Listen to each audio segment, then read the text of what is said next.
It's a game of power, of attack and retreat, a game of strategy and common sense. The soldiers in the front line protect the king and the queen. The clergy lend a supporting hand with the knights to protect the stronghold of the realm. This is the game of chess. It's a little microcosm of the real world. Benjamin Franklin said, chess is like life. And Bobby Fischer came along and said, chess is life.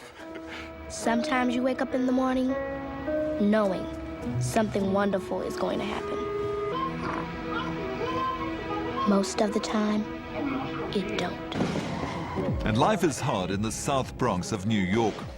With no formal teacher training, this is where David McKenelty started teaching chess at the age of 46. How did you get started in the South Bronx? Complete accident. I was working in real estate, and a friend of mine who was a chess teacher asked me to substitute for him once for a class. And I said, you're crazy. You know, you guys are all masters. I play chess. You know, you guys are masters. And he said, you know more than the kids do. I'm desperate. Please help me. This is the battlefield where kings and queens play. David's remarkable influence on the children's lives by teaching them chess inspired a movie called Knights of the South Bronx, starring Ted Danson. An L shape like this in a There was no question in my mind that if these children learned chess, the skills that they would learn from the chessboard would translate to the rest of their lives. If you wonder why chess is such a special game, just look at this.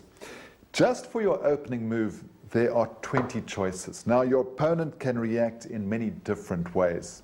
So after just 2 moves each, there are about 360,000 positions that can be reached. Chess is thought to have been invented in India around the 6th century. The object of the game is to defeat your opponent's army by incapacitating or checkmating their king. It requires intense mental concentration and strategic thinking. But there seems to be some merit in teaching this game of war to children. Now, I love athletics. I mean, I did a lot of athletics as a kid. I played football, I was on the track team, I did judo, I was a wrestler. But one of the drawbacks to that is that athletes sometimes learn to solve their problems physically. With chess, you learn to solve every problem with your brain. That's it. With one of the highest crime rates in New York, there are few opportunities for children of the South Bronx. Most won't finish high school, let alone get a university education. And yet David believes that it was exercising the muscle of the brain by playing chess that changed their lives. You mean like soccer or basketball matches, only it's chess? Exactly like that. The biggest single thing chess does is it gives people confidence in their abilities. And once you believe in yourself, it's pretty hard to close the door in your face.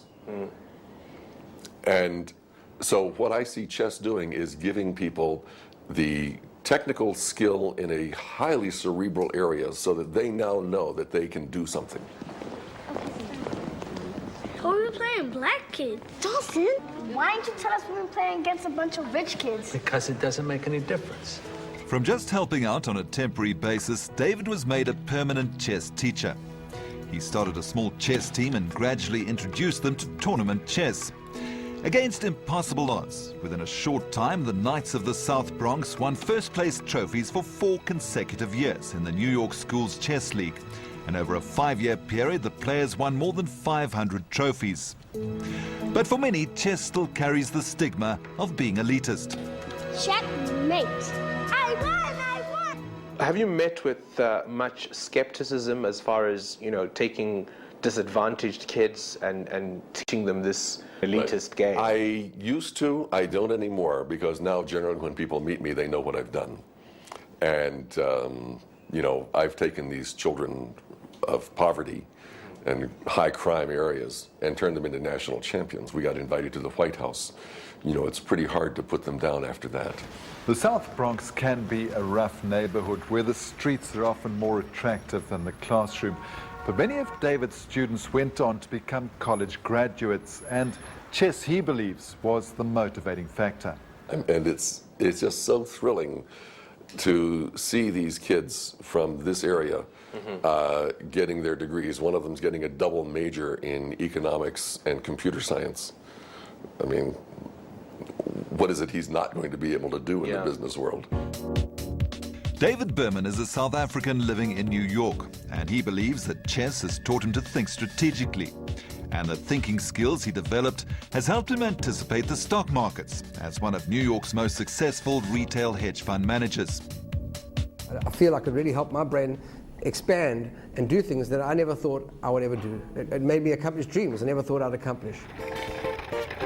When David Berman saw the movie of Knights of the South Bronx, it reminded him of home.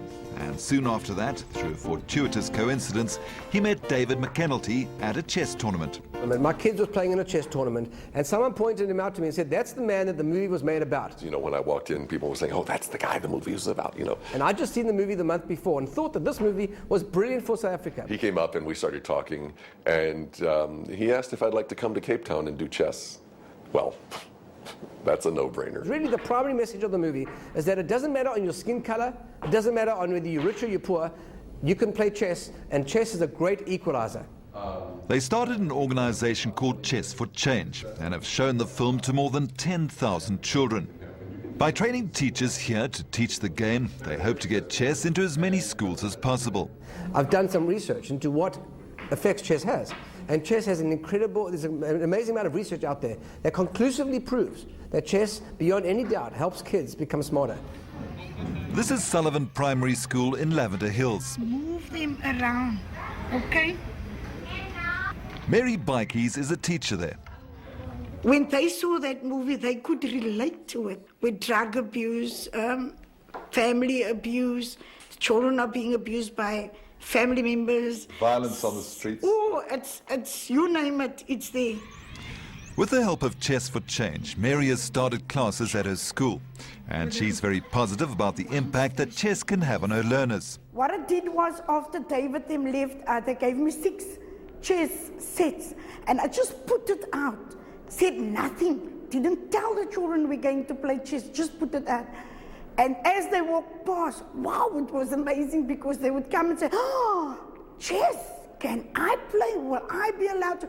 I also want to learn the game." But my main aim is to start with the little ones, the grade 1s, 2s, and 3s, and teach them, and let it flow from my school into the community.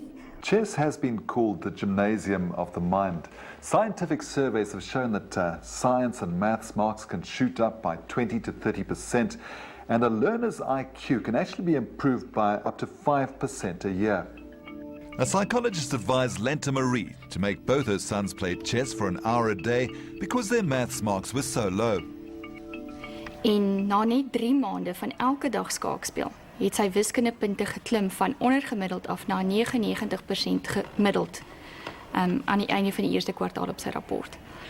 Leeswerk het die skaak nogal baie goed gemaak. Soos ek het laas jaar nie baie lekker gelees nie en ek het niks van lees gehou nie, maar nou lees ek voluit. David McKenulty saw similar results in the school in the South Bronx. And getting better test results than I've ever seen. The kids are doing better in every subject overall. Whatever you're doing in there, I'd like you to keep it up permanently. Omar Essa is a teacher at Mahomedia Primary School in Wynberg, Cape Town. That's a piece, you must move the piece. He has an unusual way of teaching chess. He uses it to inform his children about the consequences of drugs and AIDS. As a youngster or I intend having something wrong, I must first think. I must first think before I make a move. And like I said, chess teaches you to think at least 2 to 3 moves ahead. And it helps you in decision making. And at that stage, the child can then say, look, no. Not to say no, you need to think to say no. And you need to be brave enough. The consequences. You know the consequences. So you'll say no because you've thought it out already. Because of the positive benefits, Omar has been trying to get chess incorporated into the curriculum. He believes that it can be quite accessible to all schools in South Africa. You don't need to have a big rugby field to play chess or a big soccer field. You can just have a small space or a lot of money. You can play chess, with a board which is not even 10 rand or etc., and you can become a world champion. Through David McKenulty's efforts, chess has now become part of the curriculum in New York. And thousands of children are playing chess daily and learning to think like kings. Some days you wake up just knowing something wonderful will happen. Most of the time, it doesn't. But when it does, it does for real.